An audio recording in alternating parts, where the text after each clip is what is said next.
before we proceed. Oh, thank you, Elsie. I know I can be heard now. Shabbat Shalom, everybody. It's been a while, hasn't it? It's been, feels like almost a month now. But we had a wonderful Sukkot. And I hope you guys had a wonderful Sukkot. And so we're kind of doing a dual thing here today. Normally we have our weekly Torah classes on Monday and Tuesday. And then the YouTube live stream, you kind of get I call it the Reader's Digest condensed version of whatever we've done that week.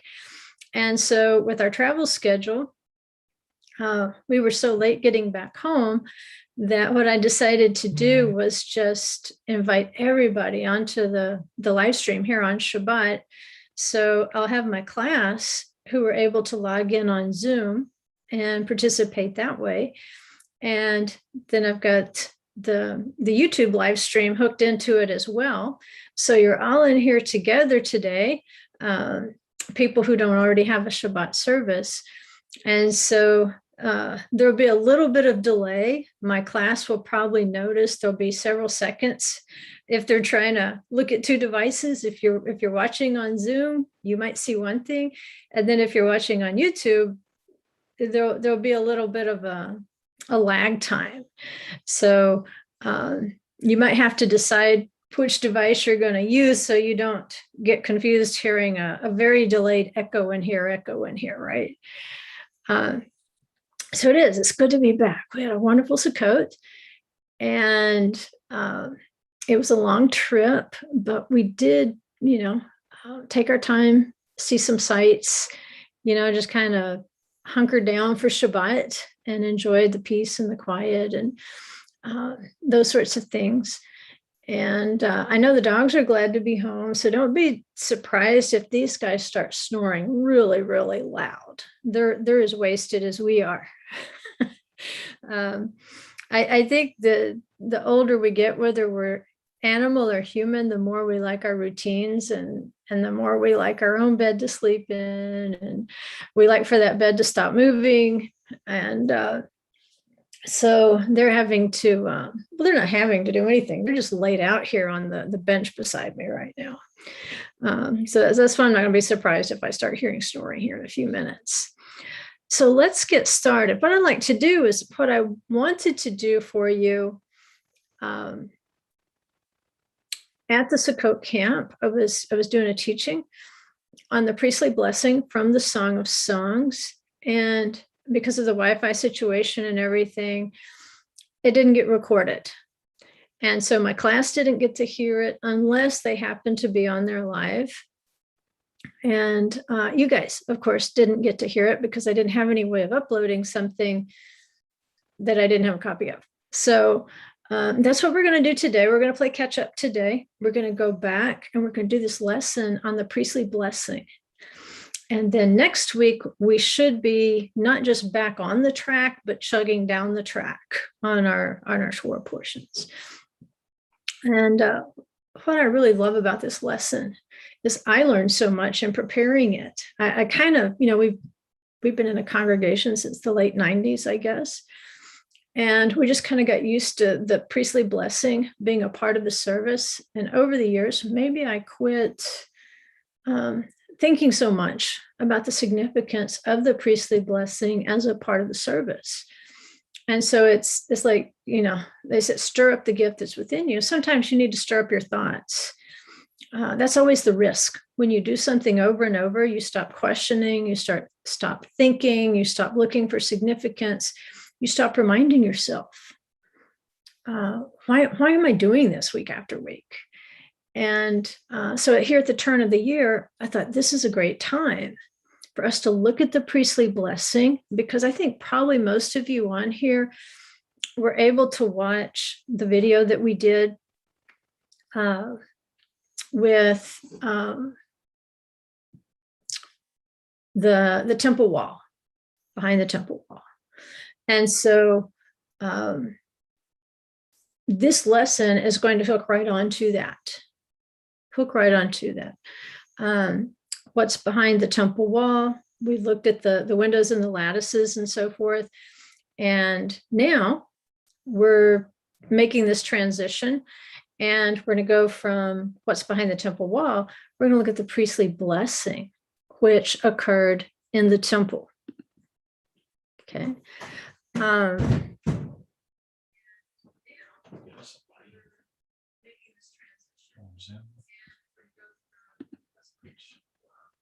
Let's see. Okay. So now we're going to share the screen with you.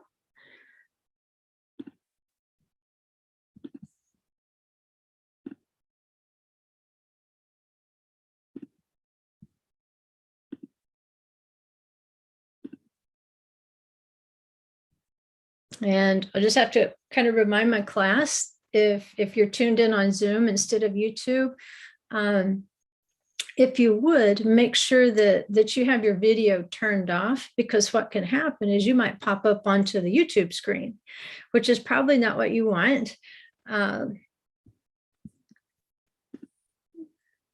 Like I say, this lesson today, it'll be a little maybe disjointed from a technological point of view, because I have no idea if when we get to the audio portion of this, where I want to play the priestly blessing at the kotel for you so you can hear it and see how it's done in the synagogue, and see how it's done on the feast days, and see how it might be different from what you've experienced before.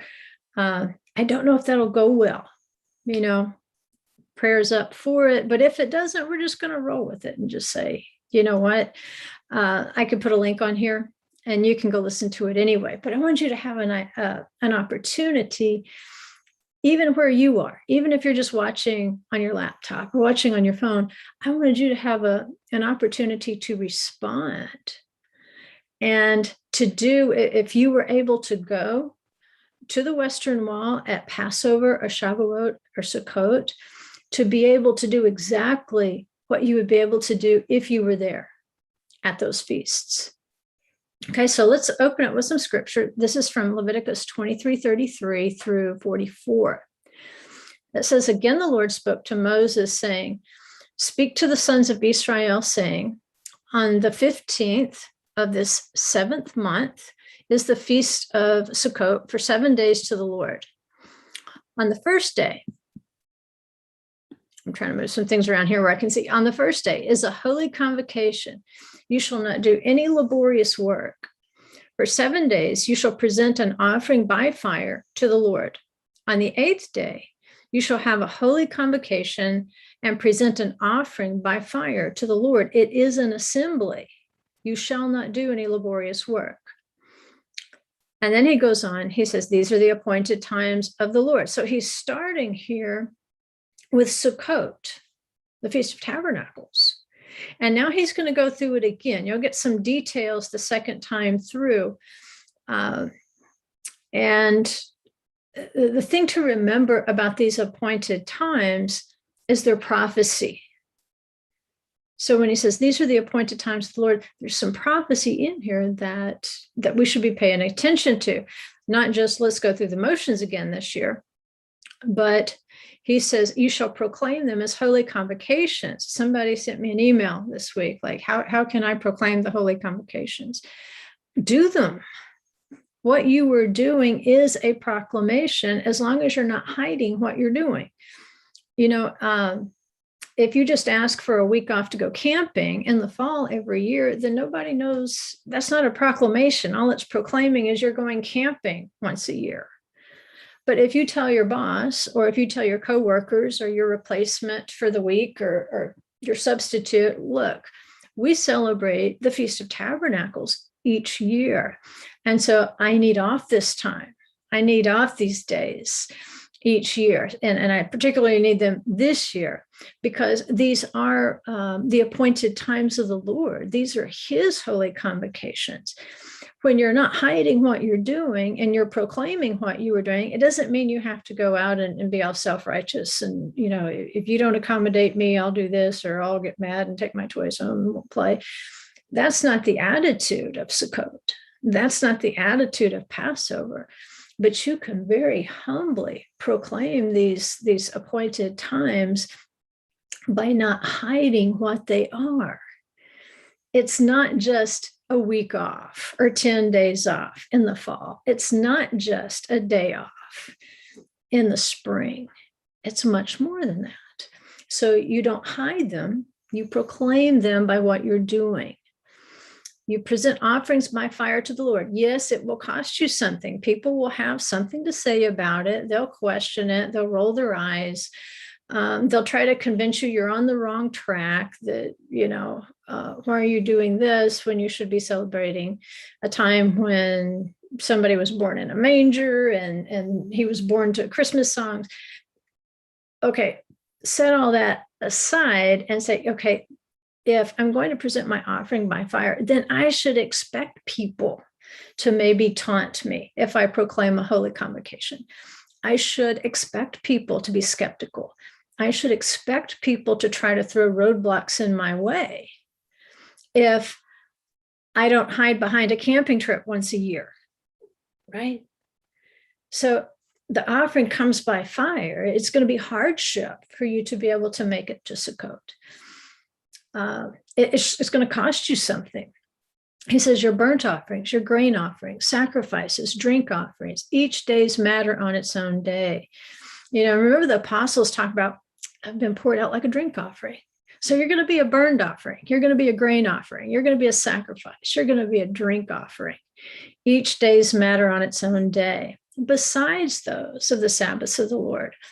And beside your gifts, and beside all your vowed and voluntary offerings, which you give to the Lord, on exactly the 15th day of the 7th month, when you have gathered in the crops of the land, you shall celebrate the feast of the Lord for 7 days. See how he's repeating himself? There's a real emphasis here on Sukkot, and maybe we can find out why. With a rest on the first day and a rest on the 8th day. Now, on the first day, you shall take for yourselves the foliage of beautiful trees, palm branches and branches of trees with thick branches and willows of the brook. And you shall rejoice before the Lord your God for 7 days. And if you've had a chance to watch the video on Sukkot in the book of Revelation, we talked about what do the willows symbolize at Sukkot. Well, the willows, the little leaves on them resemble mouths. And in the Jewish literature, those little mouths, as you beat them onto the ground, as you beat the willow branches onto the ground, it's symbolic of just smashing the words of the accuser. It's like smashing Satan's mouth into the ground with these willows of the brook. And in fact, in the book of Revelation, it talks about how he's going to be thrown down, that he will no longer have the power to accuse. And so it's, some of the prophecy, this is very brief in the Torah, just says take willows of the brook, but all the understanding of what it's about, what it symbolizes, how it really becomes a prophecy as John sees it in the book of Revelation. This is where the Jewish sources can help us out. He says, you shall rejoice before the Lord your God for 7 days. So you shall celebrate it as a feast to the Lord for 7 days in the year. It shall be a permanent statute throughout your generations. You shall celebrate it in the 7th month. You shall live in Sukkot for 7 days. All the native born in Israel shall live in Sukkot. So that your generation, because see, number one, boots is really hard to pronounce. Like I said before, it's when you can't pronounce boots properly, it's sukkah seems like, this little hut that you put up and decorate with all kinds of boots in it. So I just prefer to substitute Sukkot if you're wondering why I'm not reading exactly what's on the text, because I don't know about you, but I really don't want a sukkah decorated with boots. But the idea of a sukkah is because it's flimsy, it's temporary, you can see through it. You can see into the realm just beyond. And imagine sitting in your sukkah at the Feast of Sukkot And if you knew how close the kingdom was as you sat in that sukkah, if you knew you were already sitting in the kingdom, that the very flimsiness of the structure, that it was designed so that you could see through those branches, so that you could see from that temporary realm out into another realm. He says, so that your generations may know that I had the sons of Israel live in Sukkot when I brought them out of the land of Egypt. I am your God. So Moses declared to the sons of Israel the appointed times of the Lord. So he's saying, if you're going to celebrate Sukkot, you have to understand that it's related to when I brought you out of the land of Egypt. It's directly related to that. So as you remember this time, it's so that you will also remember this time. And what is the feast that ties the two times together? Shavuot, right there in the middle. That's the axis of Passover and Sukkot. So at Shavuot, at the giving of the Torah, that's when Moses would have received way more details. They would have just lived through Passover. And then they left Ramses, they went to Sukkot. And at the time they went into Sukkot, they went into the clouds of glory. They went into the divine presence. So he says, when you're living in the divine presence, I want you to remember when I brought you out of Egypt, when you entered in. Okay, so that's our background that I wanted to give you. So as we go into this passage from the Song of Songs that the sages are associating with the priestly blessing, you would have a backdrop for when the priestly blessing is given. So the priestly blessing is, you might sometimes hear it referred to as the Aaronic benediction. You might hear it called the Birchat HaKohanim, which is the blessing of the priests. And typically today it is done each Shabbat in the synagogue. But historically, it's always been especially important to be done at the 3 foot festivals. And remember, the foot festivals are Passover or Pesach, Shavuot, and Sukkot, because you literally had to walk up to Jerusalem at those 3 festivals. And so they came to be called the foot festivals. And this would be a time when all Israel is assembled, when the high priest, he could bless the entire nation at these 3 particular festivals. And so as he pronounces these blessings, we can see how prophetic it would have been associated with these festivals, because we just read a passage where it's really, driven home how important the festivals of Sukkot and Pesach are. As you go up, part of it is what you're going to bring in sacrifice. Part of it is what you're going to bring in joy. But part of it is what you're going to receive through the priestly blessing, through the sharing of what you've brought up. So let's look at the specific passage that I'm talking about here. It's in Song of Songs 2:9, and it says, my beloved is like a gazelle or a young stag. Behold, he is standing behind our wall. He is looking through the windows. He is peering through the lattice. And like I said in a previous lesson, we talked about him peering through the temple walls as people go up to pray, how the retaining wall of Mount Zion is there. It's not necessarily a wall of the temple, but Mount Zion is very much a part of the temple, the complete picture of the temple.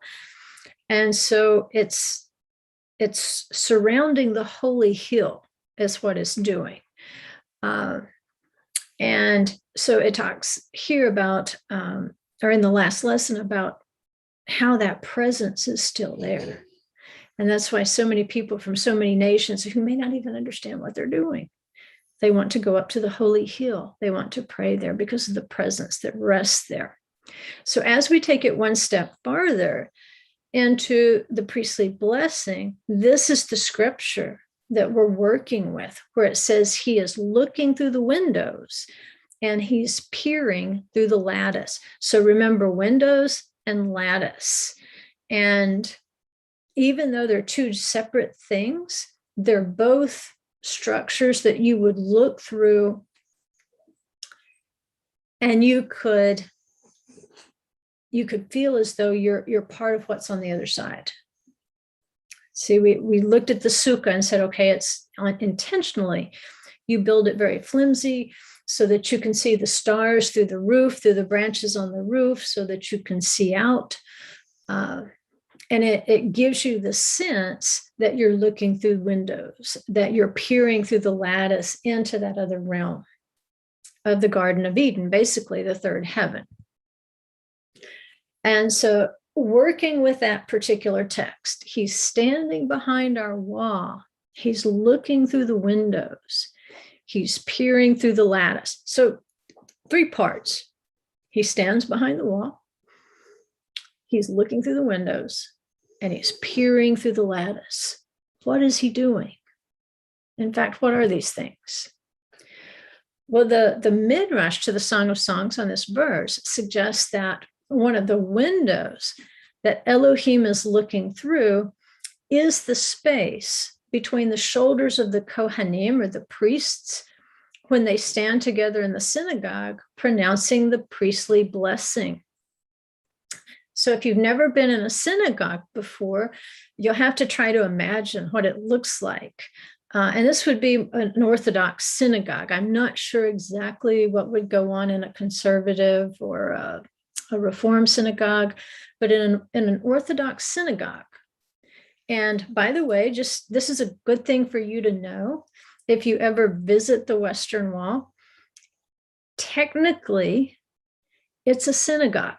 It hasn't always been considered a synagogue, but since Israel became a state, some things changed. And now it's literally a synagogue. And that's why they'll ask the men to put on a kippah if they go up there to pray. That's why they'll keep the men and the women separated. I'm not making a judgment call on whether that's wrong or right. I'm just saying this is the reality of it. And so this is why it's such an important place where the priestly blessing is pronounced at Passover, Shavuot, Sukkot. In fact, it's so crowded. When we went a couple of years ago, we wanted to go. And we did not get there soon enough. There was no place to park in Jerusalem. And so we couldn't get parked and we couldn't get to the Western Wall in time to get the priestly blessing. Literally, it was full. You just couldn't get in. But my friend Celestine, she sent me some audio, which I hope you will be able to hear when I play it. If not, I'll get you a link and hopefully you'll be able to hear it. And so you can hear again how it's a little bit different when it's pronounced at these feasts or when it's done in an Orthodox synagogue. So since the destruction of the Second Temple, in a synagogue, each Shabbat, the first call will go out to the Kohanim, to those who are descended from the priestly line. And generally they know who they are because over many centuries, they've had to obey certain laws in the Torah about who they can marry, who they cannot marry. And that has, if you think about who you can marry or not marry, that tends to, keep that particular commandment pretty close to you. And therefore, maybe they might have a better grasp of their pedigree than someone else.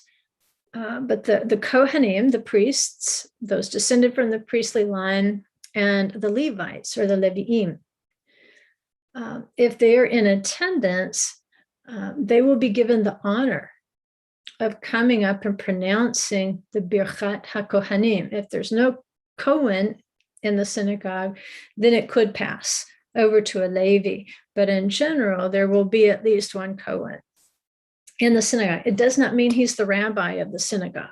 He may just be a congregant.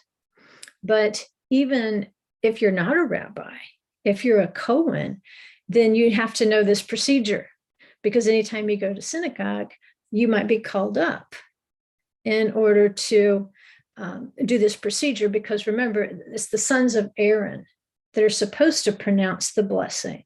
And so it's only in the absence of one of these sons of Aaron that the blessing would not necessarily go down, but pass to someone else, like say a Levi. And the tradition is that if you're in the synagogue, if someone does pronounce the priestly, almost said policely, I did just say policely, the priestly blessing, that you would not look at him. As he pronounces the blessing, you would look down, you might close your eyes, you might avert your eyes, but you don't want to look directly at the person doing the blessing, because the person is not the source of the blessing. He's only the person pronouncing the blessing. So you don't want to ever confuse the Cohen with the Holy One himself, who is the source of the blessing. And so as they say a line, they might say the first line, Yivarechecha Adonai, and you might hear mumbling, or you might hear whispering in the synagogue. And so at the end of each of those lines, and I'll have the lines broken down for you on these slides, so that if you've never seen them broken down that way, not only broken down by phrase, but broken down by word, because like I said, it's a little bit different in the synagogue. But as the phrase is completed, you might hear the respondents, the people in the congregation, say under their breath, they'll whisper it, Ken yehi ratzon. Ken yehi ratzon. And that roughly translates to, may it be so, may it be your will. Because remember, ratz, the Hebrew two-letter root ratz, it means to run. Like if I said, ani ratzah, you'd be saying, I ran. And so where you run represents your will. Remember the fifth abomination of the wicked lamp in Proverbs, where it says feet that are quick to run to evil? Sometimes we get caught up in evil accidentally, not in the fifth abomination. The feet that run quickly to evil are the feet that have predetermined to do evil. It's their will. It's the will of the one on top of the feet. Where your brain and your heart have decided to send you, your feet will now carry you, because it represents the will. It's the will of your mind. It's the will of your heart. So they're saying as the blessings are pronounced, you respond with, Ken yehi ratzon, may it be your will. May you run to perform this on my behalf. And that's definitely what we want. We definitely want him to lift his countenance upon us speedily. Now, when will this happen? Well, if you're keeping up with the synagogue service, at some point in the service, you will hear the cantor, or it's sometimes called the chazan. He will call out the word kohanim. And so if you hear kohanim, and then it seems like everything settles down for a second, and then you might see some men come out of the men's side and go up toward the ark. At that point, what will happen is the Levites in the synagogue, and these are descendants of the tribe of Levi, what they will do is they will get water pitchers and they will wash the hands of the Kohanim. So the Leviim and the Kohanim will come up together, and the Levites will wash the hands of the Kohanim just like they would have in temple times. Next, you're going to see the Kohanim remove their shoes. Remember, when you know you're in the presence, you'll hear phrases like, take off your shoes, you're standing on holy ground. And so the idea here is they're going up to the ark, which is going to represent the Ark of the Covenant, because the Torah scrolls, the prophets, and so forth are in there. They're going to take their shoes off. They're going to go face the ark. And then they're going to cover their heads with their prayer shawls. They're going to arrange their fingers in a specific pattern that we're going to talk about, and we're going to talk about why they do that. And they will recite an introductory blessing. And then at that point, once they've made the blessing facing the ark, then they will turn to the congregation. At this point, and remember, at this point, you're going to see that their hands are outstretched. They'll be about shoulder level. And you'll see that pattern we're going to talk about. And they've got the prayer shawls over their head. The tents, like the wings of the Shekhinah, or the wings of the divine presence.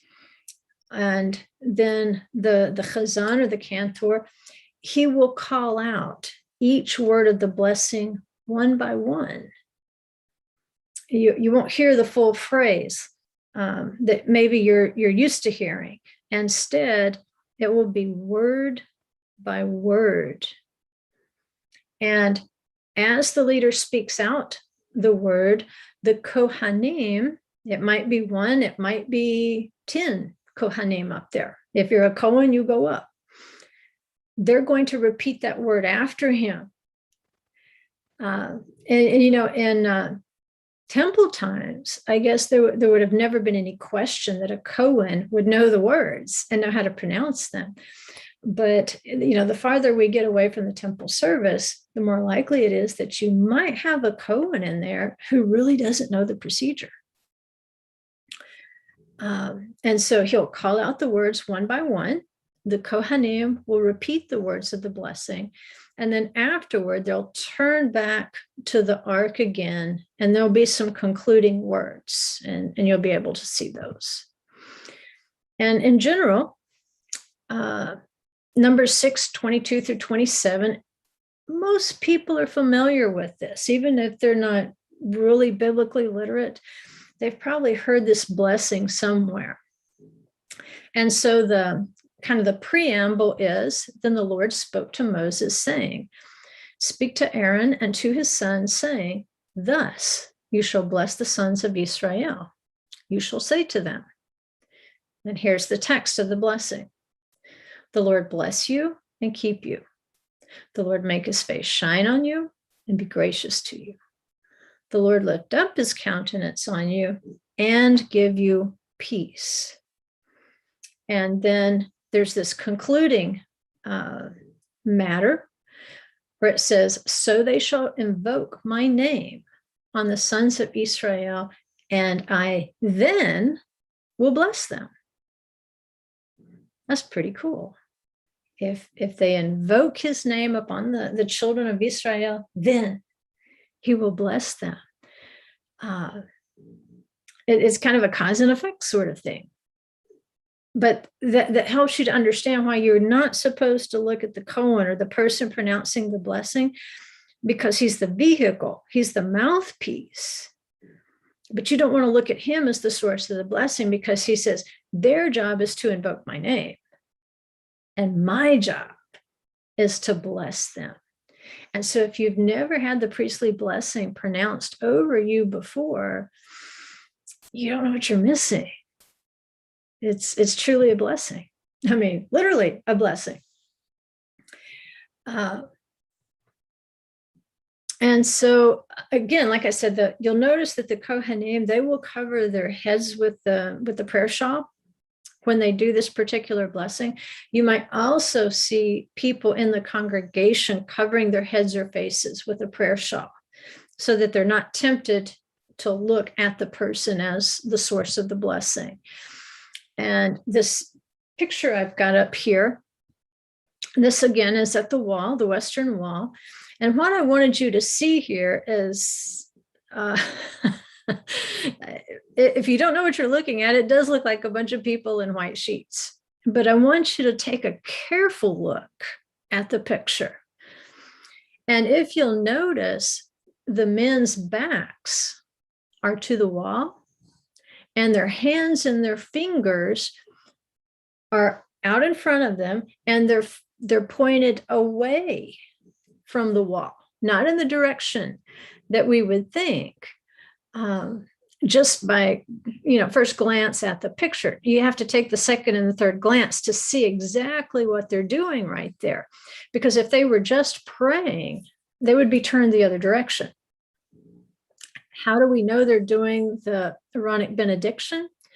Because they're facing out from the temple area.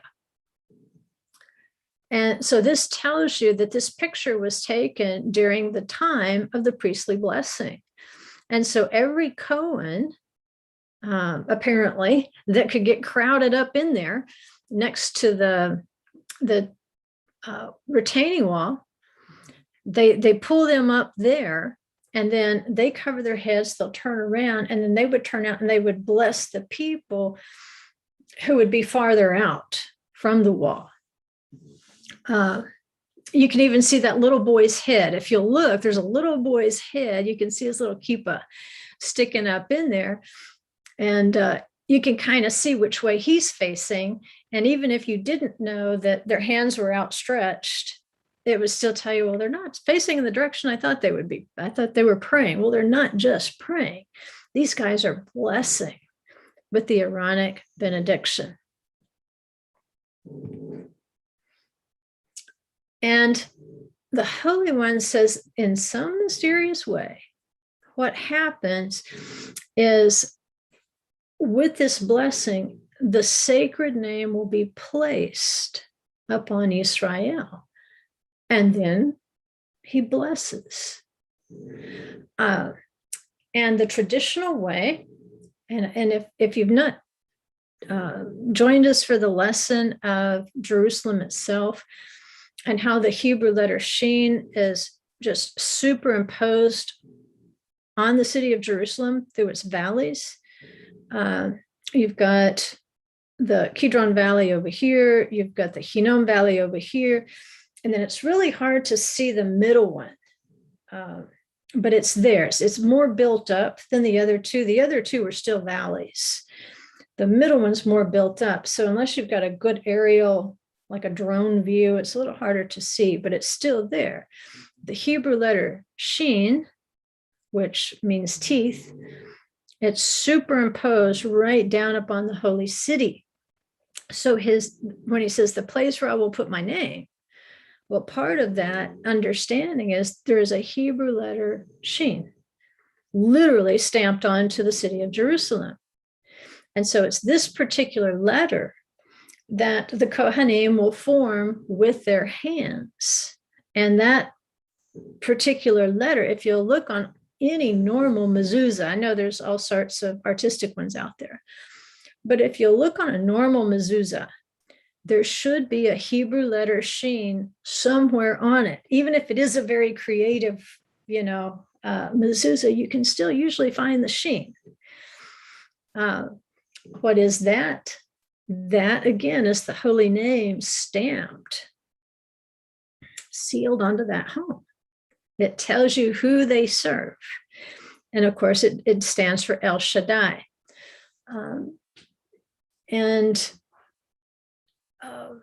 We'll wait till we get to the picture there so you can see what I'm talking about. And again, as you saw in the picture, even though the men were covered up, today, we're going to contrast that with how they did it in temple times. Today, they're holding their hands typically right at shoulder height, not way up here, but they'll bring it level, just like there, holding their hands at shoulder height. And just file that back because it's going to mean something later. This particular picture, I did a screenshot from, I believe, the Times of Israel. I've got the author's name on there and the date if you wanted to go look it up to see the full article.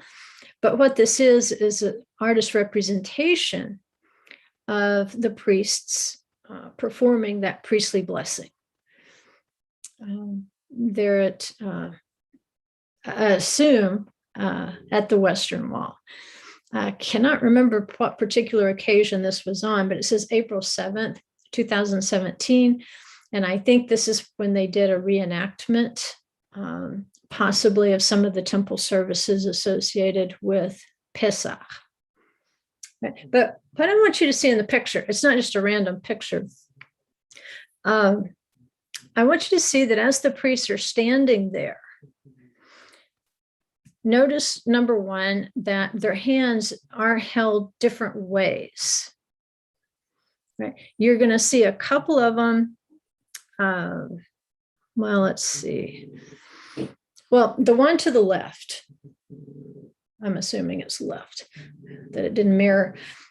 He's just holding his out. And you can see the Hebrew letter Shin that he's formed with each hand. And then you can see another one. He's just holding his hands out. And then there's another one. It looks like he's almost formed not just two Shins, but the little triangles in there. And then the other one is the more traditional, because not only does he make two Shins, as he puts his thumbs together, I'm going to show you on another slide how that forms a Shin as well. So as we're talking about what's normal and so forth, remember, it's not cookie cutter. You might get different things. You might see different things. But it's good to know what those things represent. Okay, so don't expect, if you say, well, I went to a synagogue and it didn't look exactly like that. Well, no, it could have looked like any of those, actually. And sometimes it does depend upon the background of the Cohen. What did he grow up knowing, experiencing, or maybe is he just, doesn't have much background at all, and he's, I don't want to say monkey see, monkey do, but he's kind of trying to copy maybe what another Cohen is doing because he hasn't had the education. All right, so here's the diagram. And you can see the Hebrew letter Shin there in the middle, so you have a point of reference. And you can see how both the right and the left hand can form themselves into a Hebrew letter Shin very easily. I know we all thought that Spock came up with live long and prosper, but Spock was Jewish. So it wasn't the most creative thing in the world, but it was pretty cool.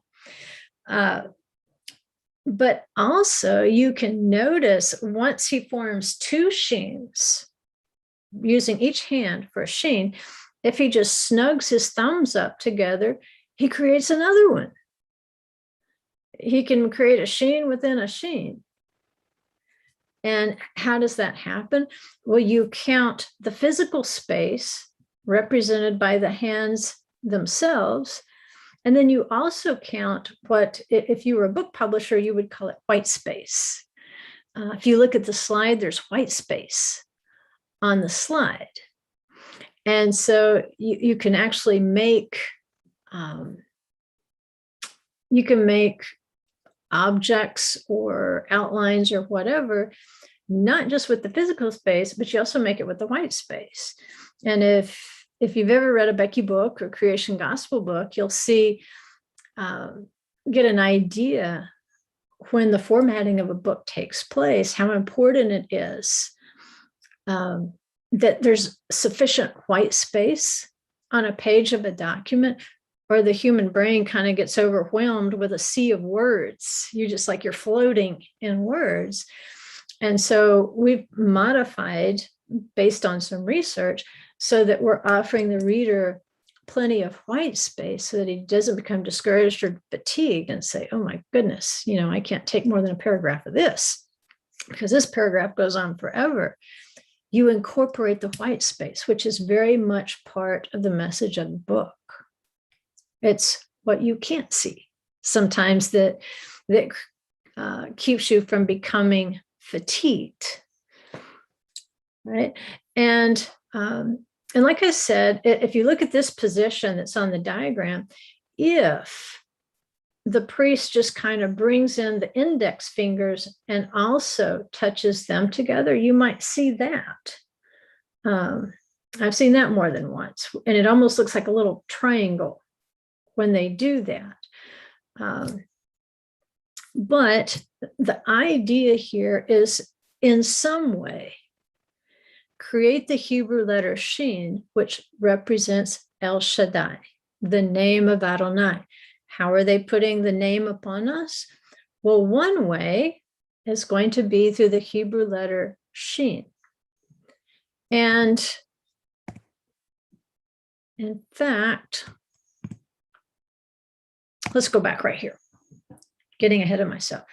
As you look at that Hebrew letter Shin, if you know anything at all about Hebrew letters, you can see another Hebrew letter that makes up a Hebrew letter Shin.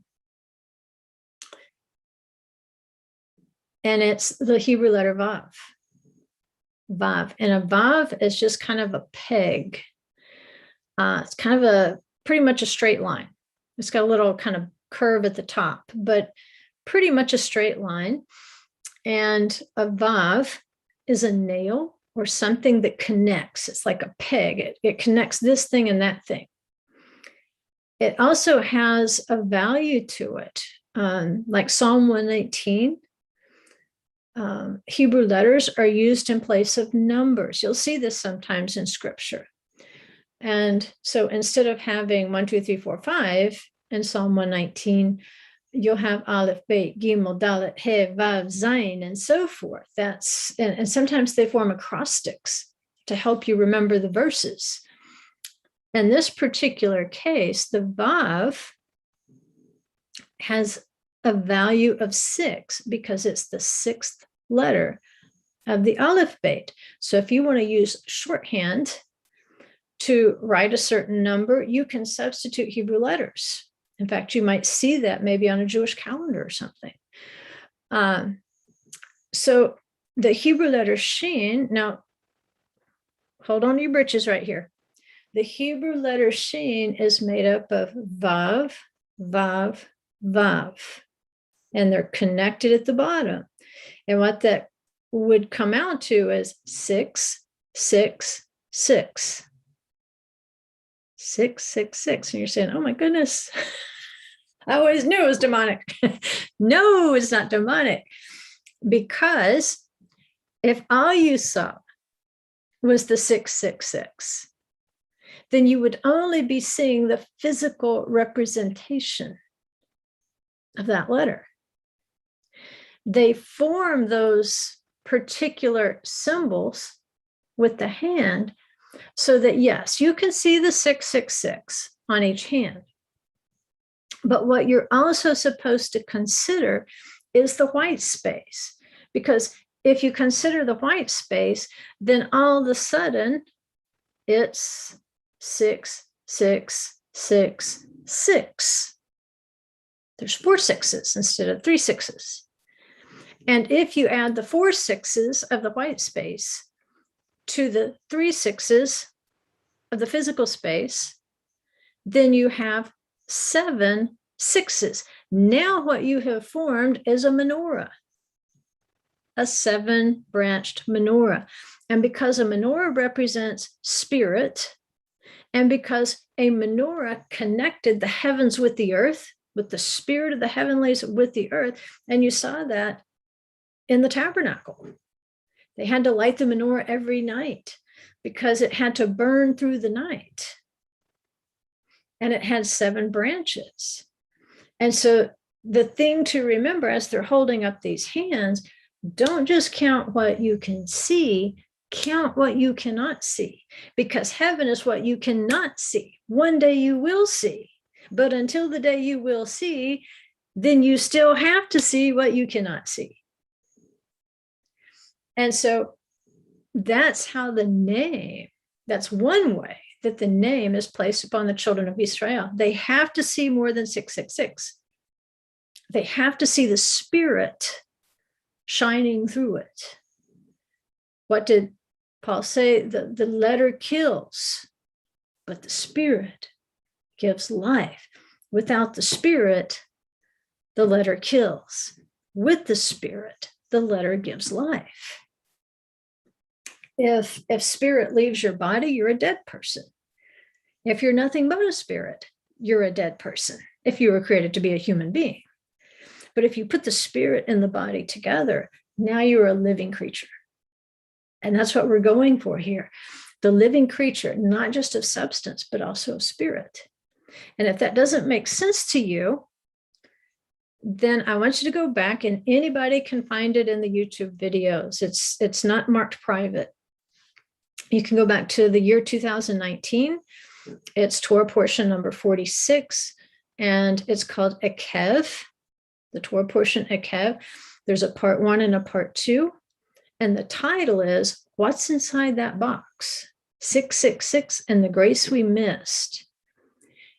Because what I want you to see, if you look at the bottom picture there, the Tefillin, remember these are the phylacteries, these are the leather boxes that Jewish men will put on their heads, and then they will put on their bicep, and then they'll make the 7 wraps with the strap all the way down to the hand, and they'll even tie it around the fingers, because the scripture will refer to putting it on your arm, wrapping it around your hand, and even on your fingers. And so with this configuration, they're touching all those parts that scripture tells us where you're supposed to bind his commandments on you.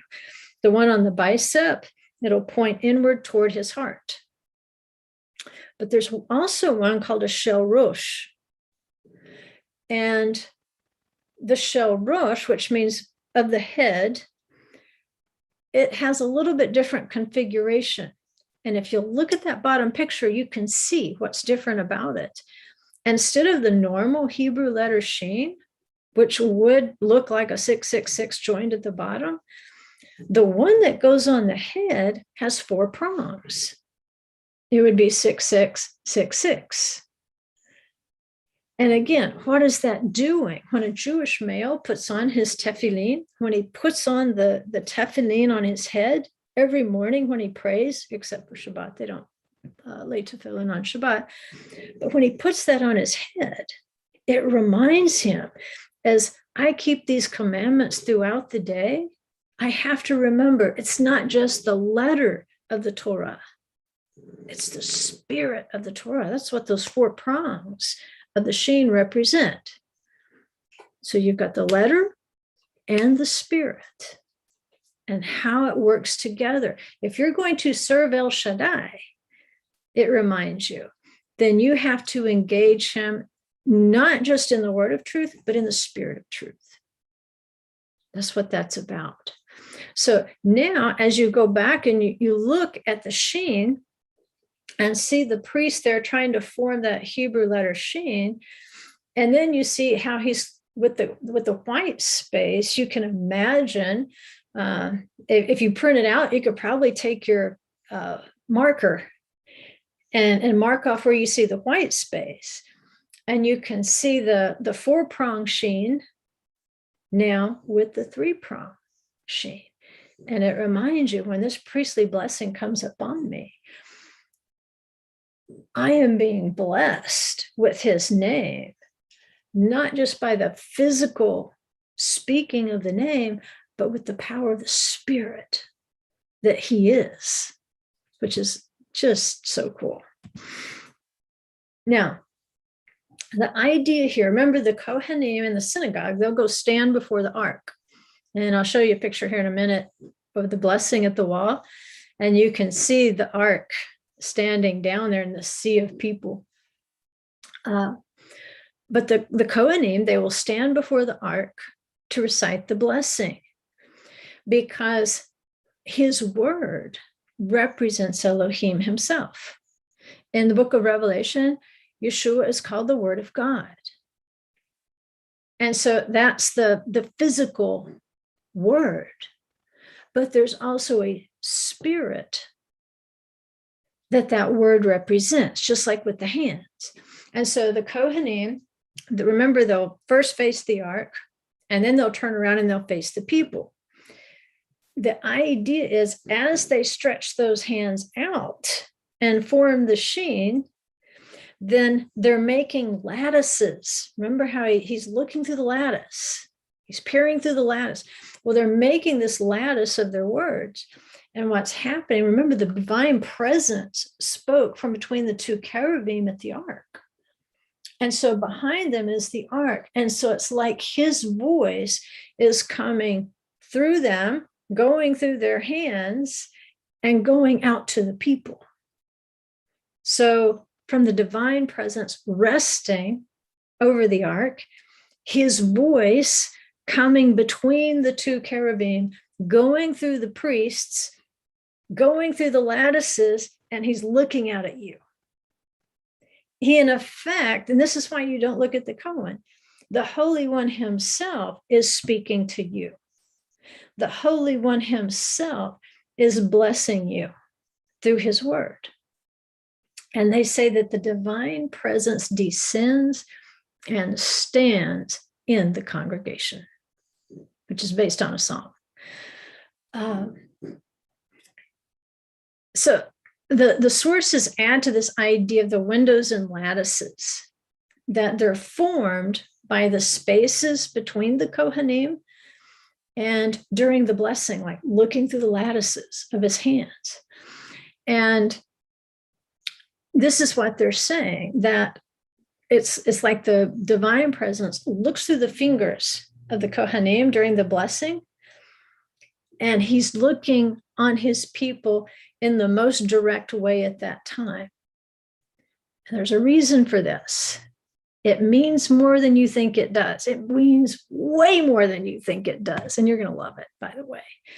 So just imagine, as you see that formation of the hand, and you imagine the high priest up there blessing you at Passover or Shavuot or Sukkot, and the ark being behind him, knowing that divine word was there, knowing that his presence was abiding there. And then as the priest raises his hands to bless you, that he is looking directly at you with intention.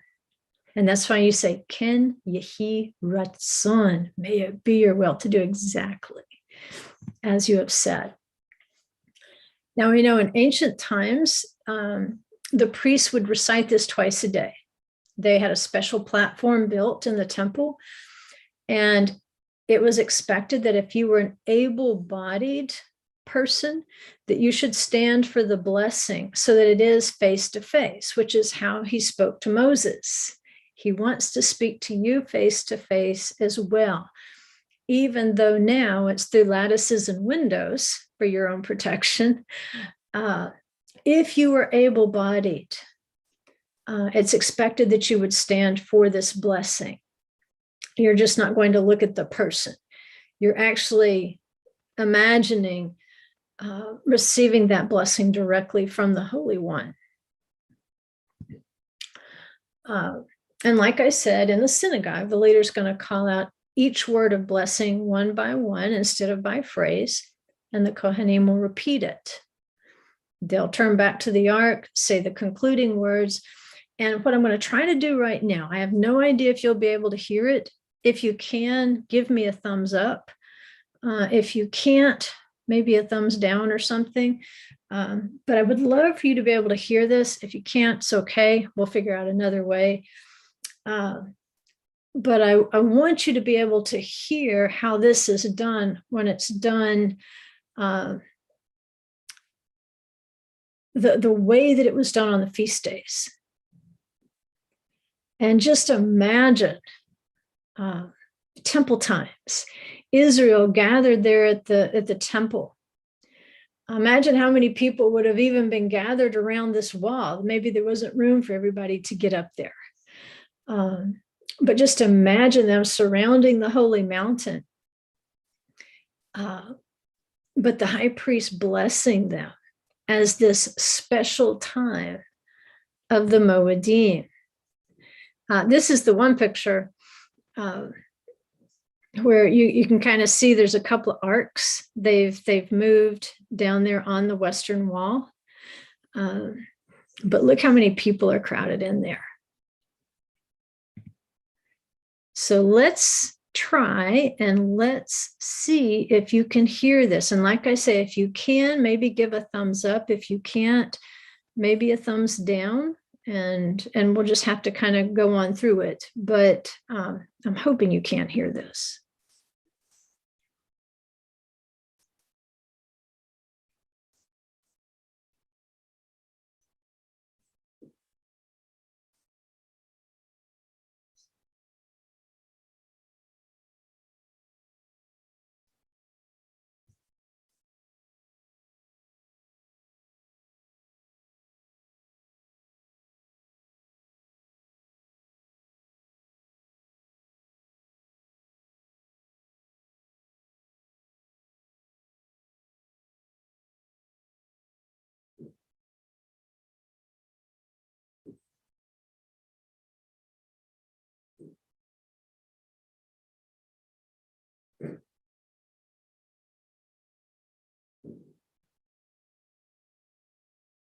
No. Okay. Let me try something different then.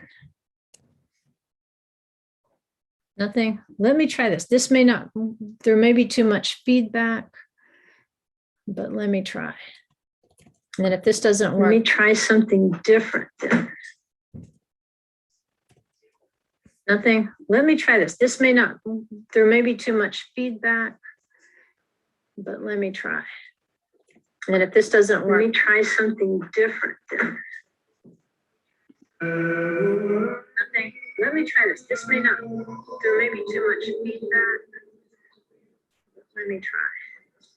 And if this doesn't work, let me try something different then. Let me try this. This may not, there may be too much feedback. Let me try.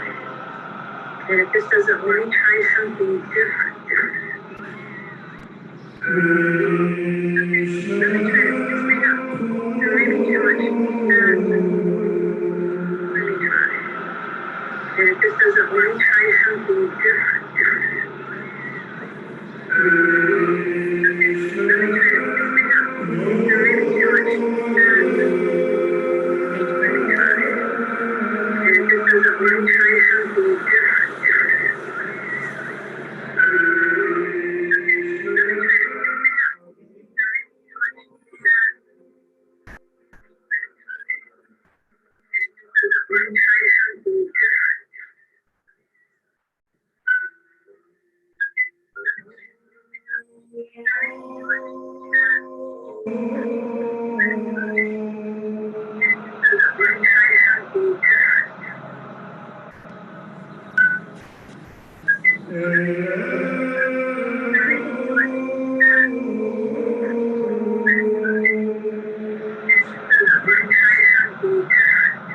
Let me try. And if this doesn't work, let me try something different.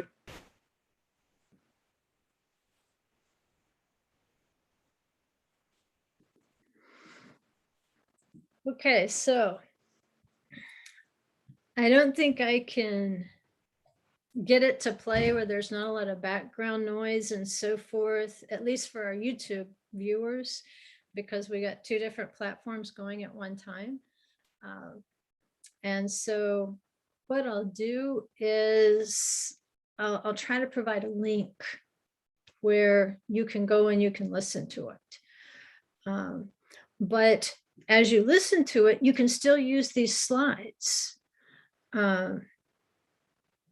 Because like I said, I broke it down by transliteration, word by word. And you, as bad as the recording is, you at least heard enough of it to hear how they're doing one word of the blessing at a time.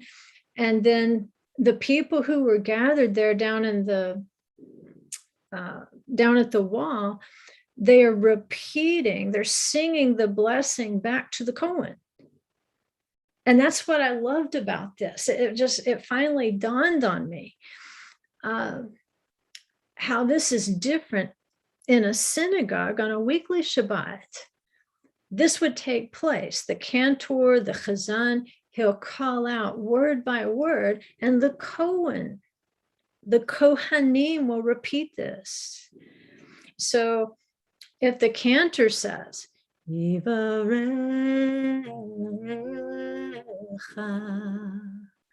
Well, then the Kohanim, they will echo that. The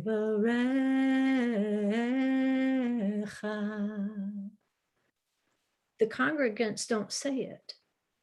But on these special days that we're talking about, the Passover, Shavuot, Sukkot, where you'll have this guy down here at the wall, and he will call it out word by word to everybody. I mean, it's on a public address system. You can hear it echoing all over the place. Even if you can't get in there in person, you can still hear it echoing through the Jerusalem stone. And so when he calls out, when the Kohen sings out, then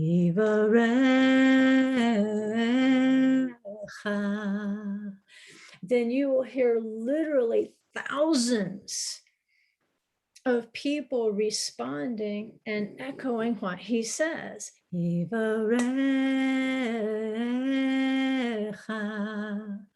then he'll go to the next line, and they'll do the next line. And then he'll do the next line, and they'll do the next line. And this goes on until the entire blessing is pronounced. And that's when you realize Israel is a nation of priests. Because see, on other times, it's just the priests who say the blessing. But on feast days, all Israel are priests. And they echo like the Kohanim. And that's when you know you become part of something so important as the priests are the priests to Israel. So Israel are the priests to the nations. And so as they stand there at that western wall, and the priest sings out, Yivarecha, and you would respond back to him, Yivarecha. What you're saying is, I accept the mission. I accept that I am part of a nation of priests, and I will take this message, I will take this blessing, this gospel, and I will take it back to wherever I came from. I can't do the whole thing. I'm not that good. But imagine, just imagine what it would feel like to stand there. Imagine, again, what was seen at Shavuot in Acts chapter 2. What did the people around see? They saw cloven tongues of fire. What does the priestly blessing look like to you? What does the Hebrew letter Shin look like to you? It's cloven tongues of fire. Exactly. It's the voice of Adonai. It's the Torah descending and alighting upon a nation of priests. And all of a sudden, these nations are saying, what must we do? What must we do? They have come in order to receive of the priestly blessing. And now Yeshua has said, you are a nation of priests. Go and do this. Take this back. If it's Shavuot, he says, you're going to receive power from on high on this day. You're going to receive a priestly blessing on this day. And then you are going to go and you're going to bless the nations. You're going to do what Israel has always been called to do, to be a light to the nations and to show the nations how the light of his countenance turns. This is just such big news for me, just such big news to see not just Pesach and Sukkot in a new light, but to see what's happening at Shavuot in a new light with cloven tongues of fire, El Shaddai alighting upon the apostles. And I can only imagine, had somebody paused and started the priestly blessing when this occurred? I don't know, but I think it's a really good chance. I would probably bet 10 push-ups on it. I don't know, maybe more. Here's the second line. I can say it for you. Yivarechecha Adonai v'yishmerecha. Ya'er Adonai panav elecha v'chuneka. Yisa Adonai panav elecha v'yasim lecha shalom. And of course, you would say amen.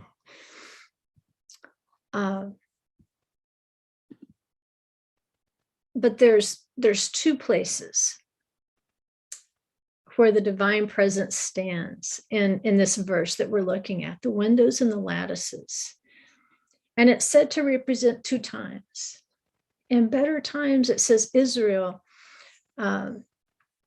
is watched over through the Holy One's window in the temple. And then at the time when a temple is standing, they say his presence is much more apparent in the earth. It's much more present all over the earth because you got a nation of priests who are being blessed with this blessing and then taking that blessing in the light of his countenance out to the nations. In the times of exile, they say, he just peers through the lattice. He's hiding his presence. But at the very same time, he's providing for his children's welfare as his name is placed upon his children every Shabbat in the synagogue, at the feasts, at Pesach, at Shavuot, at Sukkot. He's peering through the lattices when the priestly blessing is pronounced upon us at those times. He's not saying, I'm not there. He's saying, I never left you. It's just that I was on the other side of the window. I was on the other side of the lattice, but I could see you just fine. And imagine how close you are. If somebody stands, if I'm standing right here at this window in my office, and you were standing just on the other side of that window, we could put our hands up on that window and we'd be virtually touching, be that close, that close. So in the temple times, when the Kohanim recited the blessing, they would lift their hands all the way above their heads. If they weren't in the temple, they would just stretch them out at shoulder height, as you see it today in the synagogue. So the difference would be at a temple service, the higher level of the hands was thought to create windows, and I'm using air quotes for windows, between their head and arms, symbolizing the revealed presence. Outside of the temple, they would just do the shoulder height, which represents the lattices, and that's the more concealed presence. It neither slumbers nor sleeps, and it doesn't matter if Israel has been in a spiritual slumber or even if her physical body is in a sleep of death. It doesn't matter whether you're alive or whether you're asleep. He is very patiently standing behind the wall. He is very patiently peering at you between the lattices. And he's waiting for us to return to his appointed times. That's why this blessing is identified specifically with the appointed times, when all Israel would come up to Jerusalem. And he says, I need you to come up to Jerusalem at your appointed times. And so with his people in exile, how is he going to start to gather us so he can bless us? Well, he's going to start with his appointed times. You say, why did I wake up one morning and want to observe Passover? Why did I wake up one morning and want to observe Shabbat? Why did I wake up one morning and start building a sukkah in my backyard when I didn't even know what I was doing? Okay, you started all this and you didn't even know what you were doing. You woke up one day and said, I thought I understood the word, but maybe I don't. Maybe there's way more to it than I ever dreamed. And all of a sudden you realize the word was waiting. For some people, the world is waiting. For us, the word was waiting for us to return to his appointed times. He's been very patiently standing right there. He never left us. He never forsook us. And when we turned back and said, let me try to understand this Passover. Let me try to understand Pentecost. I know all about Pentecostal churches, but I'm not sure I understand Pentecost. Well, let me understand what these tabernacles are. What goes on in a synagogue? What happens on Shabbat? As we began taking baby steps, he said, this is what I'm talking about. I'm speaking to them. I want to gather them to my temple. I'm going to have to start with the lattices. I'm going to have to gather them first to my appointed times. And then if they turn to my appointed times, then I can gather them from the lattices to the windows, and they would experience my revealed presence.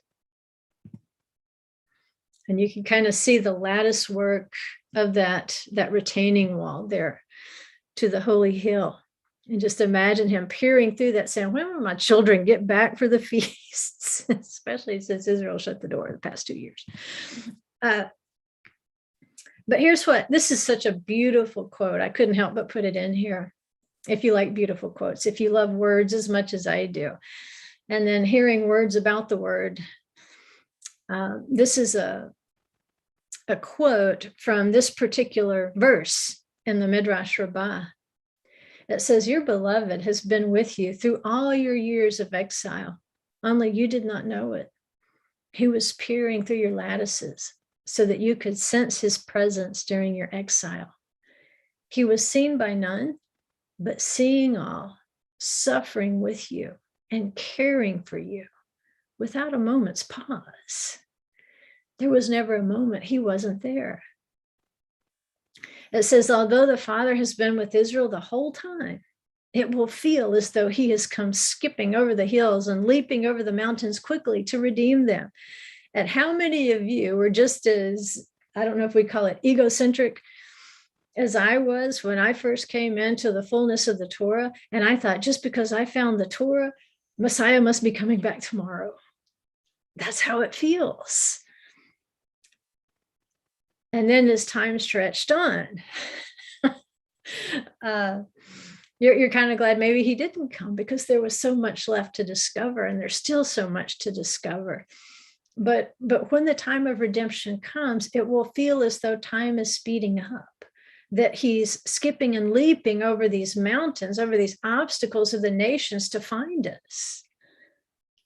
And the rabbis say it'll be like when a son is overtaken with a fever, and he was just unconscious for days on end, and his father sat right by his bedside. He nursed him through the fever. He put the cold washcloths on his forehead. He made sure that he took in enough liquid.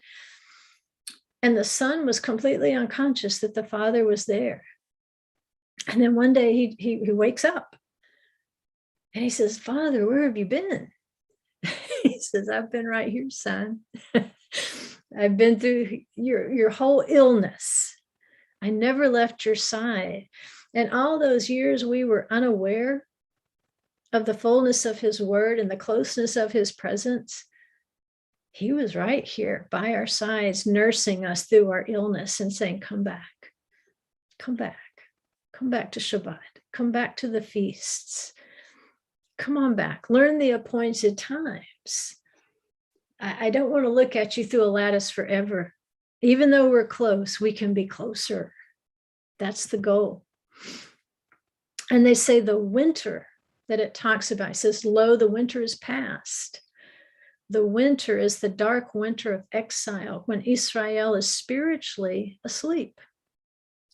But their beloved awakens them, resurrecting them from the exile where he kept them. They arise with the words of the psalm and with his blessing. Then that's actually a quote from verses 10 and 11, where it says, my beloved responded and said to me, arise, my darling, my beautiful one, and come along. For behold, the winter is past, the rain is over and gone. And so this is a song of resurrection. When he says, arise, my darling, he means arise from the dead. He means arise from your spiritual sleep. What has been happening to us when we woke up to Shabbat, when we woke up to the feast, when we woke up to the Torah. He said, arise. It's time to wake up, sweetie. Wake up.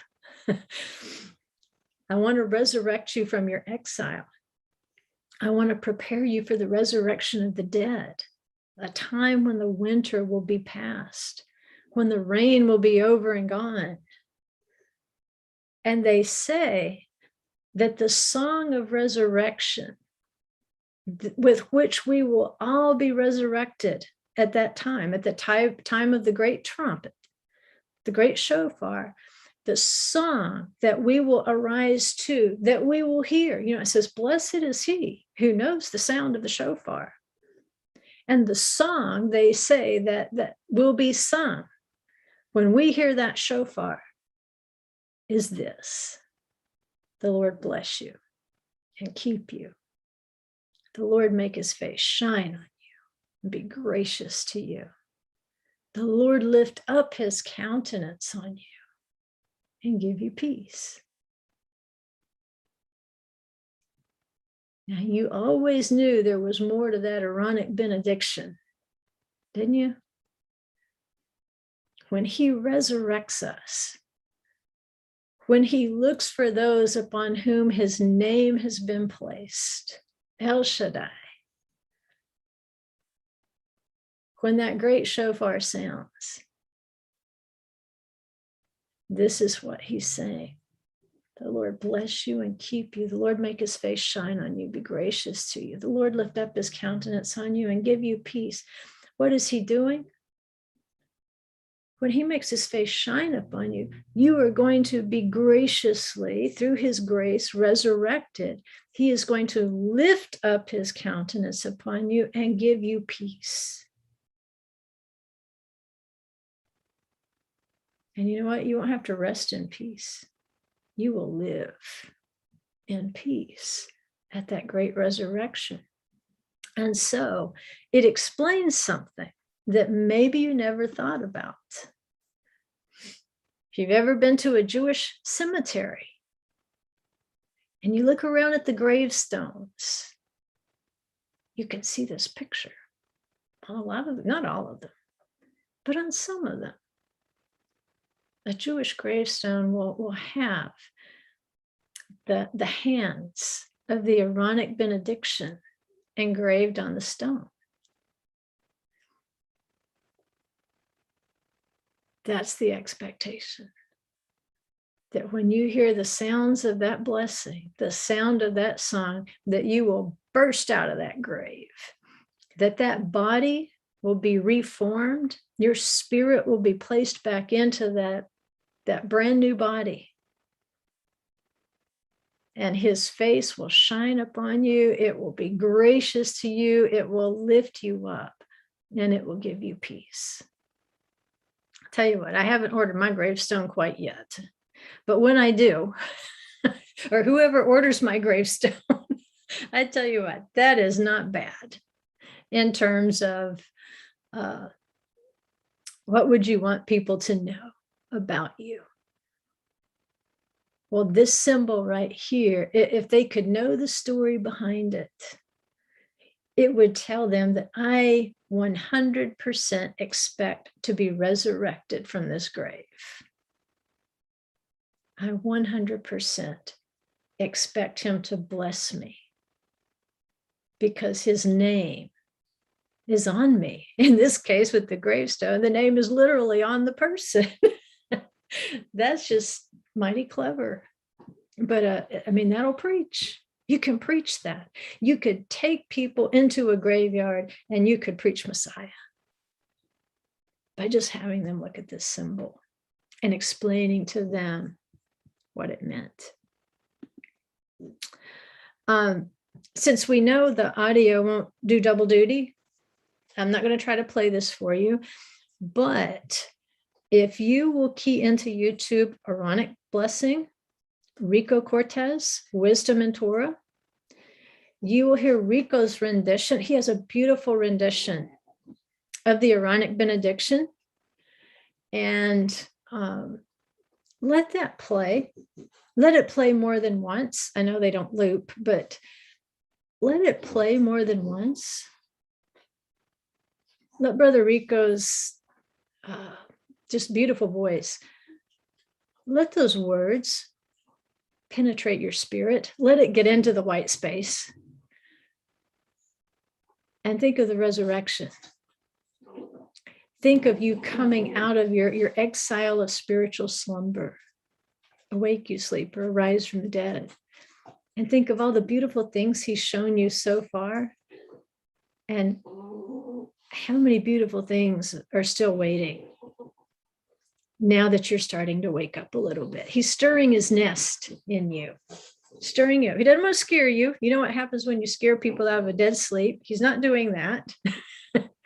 But he's very gently shaking you. Wake up, wake up, wake up. It's almost here. The day is almost here. And that's what we want. We want to be expectant of the day. And if the song of the Aaronic benediction intrigues you, it's not in the book, but the book is ready, 144,000 Harps, the Hidden Songs of Israel. It's now live. Don't buy it on Shabbat, of course, but you can go to our website. There'll be a little bit of lag time there. You can go to Amazon. You could take the ISBN to your local bookseller. They can order it. But it's a good summary book of these hidden songs, just like, did anybody know the Aaronic benediction was the resurrection song?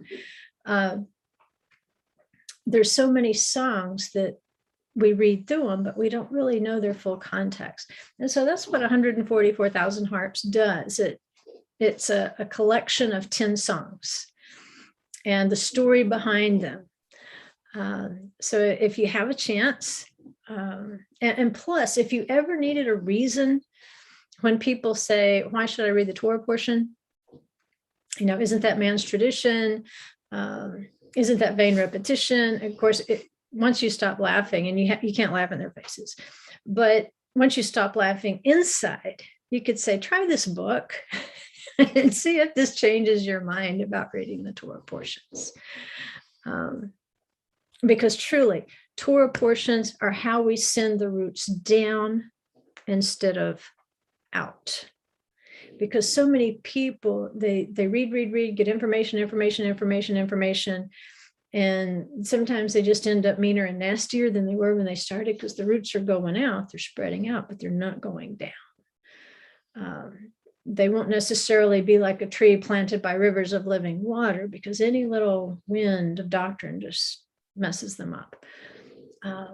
But if you allow the Torah to speak to you with the power of the Holy Spirit, which is what the message is, then your roots will go down. And that's what we're looking for.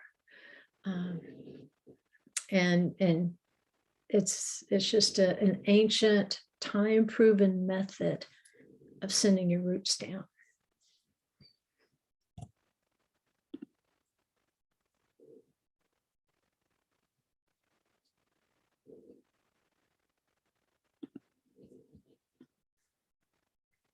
All right, so I think I have the recording turned off on YouTube. No, on Zoom.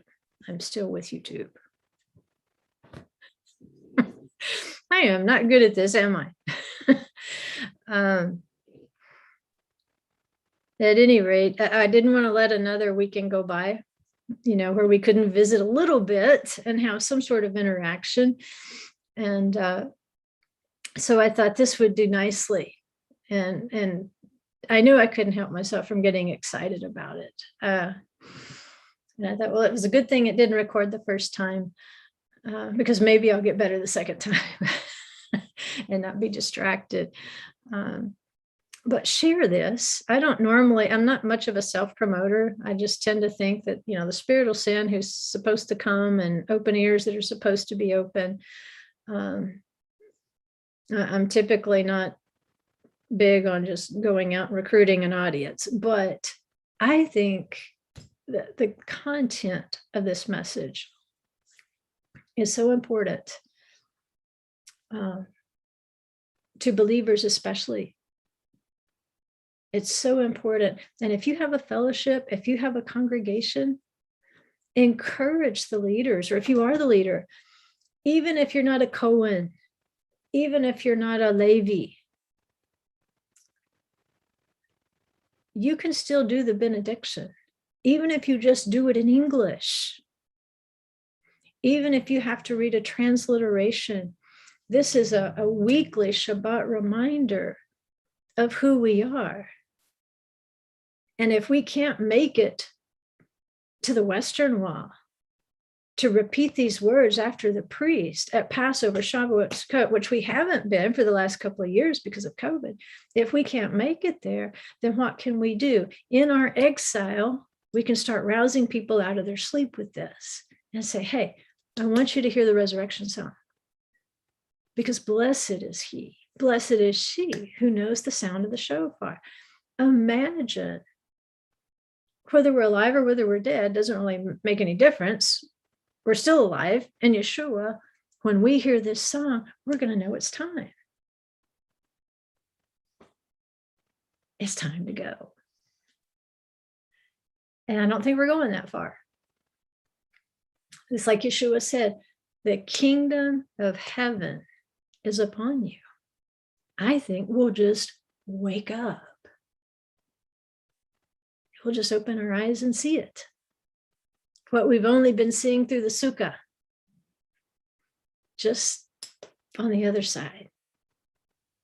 So when you go into Shabbat service next Shabbat, the next time you gather with believers, the next time you can go to Israel and celebrate a feast, just imagine where you really are. And you don't even imagine, just know where you are. Just know. You're in the kingdom. It's upon you. And the fact that you are being obedient to gather, like Yeshua said, how many times I would have gathered you as a hen gathers her chicks. Just know that I'm a chick. Whether you're a dude or a chick, you're a chick to Yeshua. And I am gathering under his wings. And just imagine him, the divine presence, the wings of the great eagle hovering over us at the resurrection. And you'll be encouraged. And encourage your group, teach them the Aaronic benediction and not just a tune. Personally, I like Rico's. But once I heard the one from the Western Wall, I think I've been humming that ever since. But whatever one you learn, take it to heart. I mean, seriously, take it to heart. Share it. Share the significance of it. This recording is not great. I know it won't be a great finished product. It won't be like in the studio. Maybe at some point we can work something out with HRN where we could do something a little more professional in the studio, that I would be much less embarrassed for you to share with somebody. But in the meantime, share it anyway, even with the audio problems and my voice and all that. Share the significance and it'll mean something. Okay. So that was the teaching, the preaching, and the evangelizing and all that stuff. Hello, Hasten. Shabbat Shalom. I see all my favorite people are still on here. What time is it? 5. Okay, you've been on here an hour and a half. You were the troopers.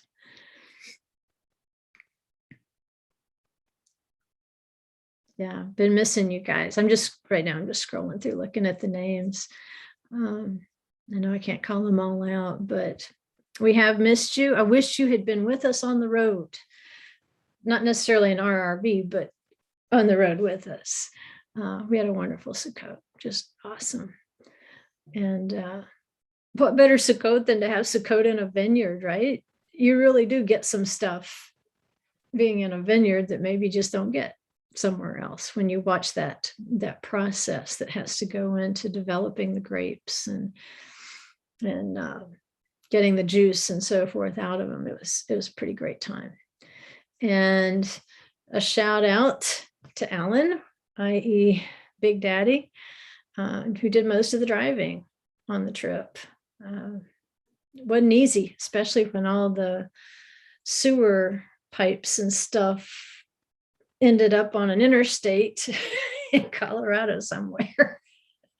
But that was even a blessing in itself, because we didn't even have to file anything on insurance. Nicole's dad has a trailer place. We pulled in there, right? I mean, literally next door to the Sukkot camp. They fixed it in probably an hour, and it only cost us $200. I mean, we were thinking, oh no, what a blessing. And it was something that there were things under there that needed to be tended to that we didn't know about. And so it turned into what we thought was a bad thing in the middle of the night to a great thing. Just truly a blessing everywhere we turn, not just the people. The reason I wish you were with us on the road is the wonderful people. Some people we already knew, and some people were new to us, but we wanted to bring them all back home with us. And I guess the only way we're going to get to do that is to gather in Jerusalem someday. But next year, you say it. Right, in Jerusalem. So hopefully, B'ezrat Hashem, we'll see you back here next week, a little more organized. And I'll see what I can do about posting somehow a link where you could listen. And you can find it on YouTube, by the way. You don't need a link. Just put Priestly Blessing, Western Wall, and it'll pull up 1 year. The year I had was 2019, I think, if I'm not mistaken. But you can listen to it. And as you listen, you've got the PowerPoints. You can go back and, do screenshots of the PowerPoint.